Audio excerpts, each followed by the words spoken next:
भारताच्या ऑपरेशन सिंदूर नंतर सुद्धा पाकिस्तानचं शेपूट वाकडं ते वाकडच आहे। पाकिस्तानी लष्कर अधिकाऱ्यांनी जखमी दहशतवाद्यांची भेट घेतली आहे। पाक अधिकाऱ्यांनी जैश ए मोहम्मदच्या दहशतवाद्यांची रुग्णालयामध्ये जाऊन भेट घेतलेली आहे। भारताच्या ऑपरेशन सिंदूर नंतर सुद्धा पाकिस्तानचं शेपूट वाकडेच आहे। खरं तर कुत्र्याचं शेपूट वाकडे ते वाकडेच असं आपण म्हणतो आणि ही म्हण तंतोतंत जर कोणाला लागू पडत असेल कारण तर ती पाकिस्तानला लागू पडते। कारण एवढं मोठं ऑपरेशन झालंय, पाकिस्तानचं कंबरड मोडलंय, दहशतवादी तिथे जखमी आहेत आणि पाकिस्तानचे लष्करी अधिकारी जाऊन त्या दहशतवाद्यांना भेटतात आणि पुन्हा मग पाकिस्तान म्हणतं की आमचा दहशतवादाला संबंध नाही, आमचं समर्थन नाही। अशा प्रकारची वक्तव्य सुद्धा समोर येतात। मोठी बातमी आता समोर येते आहे। भारताच्या हल्ल्यात लष्कर-ए-तोयबाचे 2 कमांडर्स ठार झाले आहेत। हाफिज अब्दुल मलिक, मुदस्सीर हे ठार झाले आहेत। त्यामुळे आताची मोठी बातमी आहे, भारताच्या या हल्ल्यामध्ये लष्कर-ए-तोयबाचे 2 कमांडर्स ठार झाले आहेत। तर विक्रांत, जसं आपण आता चर्चा केली की महत्त्वाचा मुद्दा आहे, पाकिस्तान वारंवार एक वल्गना करत असतं की दहशतवादाला आमचा पाठिंबा नाही। मात्र यापूर्वीचा इतिहास पाहिला, अगदी लादेनपासून अन्यही काही दहशतवाद्यांना पाकिस्तान पोचतं हे नेहमीच आहे। आता सुद्धा हा जो हल्ला झालाय तो दहशतवाद्यांच्या अड्ड्यांवरती झालाय, मात्र पाकिस्तानवरती नाही असं सुद्धा सांगण्यात आलं। मात्र आता थेट जखमी दहशतवाद्यांना जाऊन भेटण्याची कुरापत पुन्हा एकदा पाकिस्तानने केली।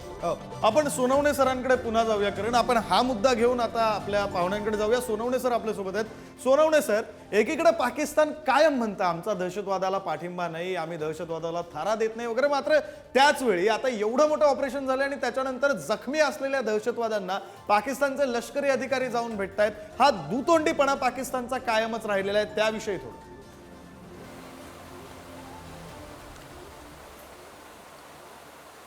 हा, नक्कीच हा दुतोंडीपणा पहिल्यापासून त्यांचा राहिलेला आहे आणि त्यांची ती स्टेट पॉलिसी आहे आणि ते समोरासमोर आपल्यासमोर येण्याची त्यांची हिंमत नाही। तर त्यामुळे ह्या आतंकवादाचा सहारा घेऊन ते आपल्याला थाउजंड्स कट्स म्हणजे वेगवेगळ्या ठिकाणी आपल्याला ब्लीड करण्याचा प्रयत्न करतात आणि त्या अशा बेहाड म्हणजे एक छुप्या पद्धतीने ते आपल्यावरती हल्ला करतात।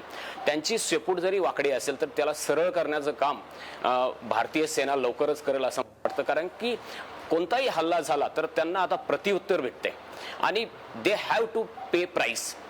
तर ती प्राइस ते पे करताय आणि अशा वेळेस किती प्राइस त्यांना द्यायची आहे ते त्यांनी ठरवायचं आहे। ते आपण आता गप्प बसणारे नाहीये।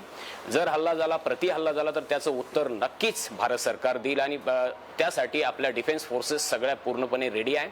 तसेच कर्नल मानसी त्यांनी सावंत जे सांगितलं की आम्ही सगळे आर्मी पर्सन देशातले असेल सगळे आहोत, रिटायर असले तरी पुन्हा आम्ही ड्युटीवर जाऊन पुन्हा या युद्धात उतरण्याची पूर्ण तयारी आहे।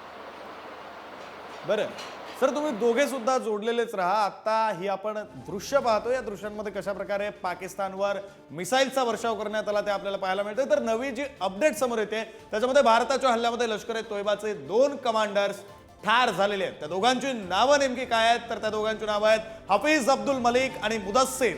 हे दोघं कमांडर्स लष्कर-ए-तोयबा या संघटनेचे होते जे ठार झालेले आहेत।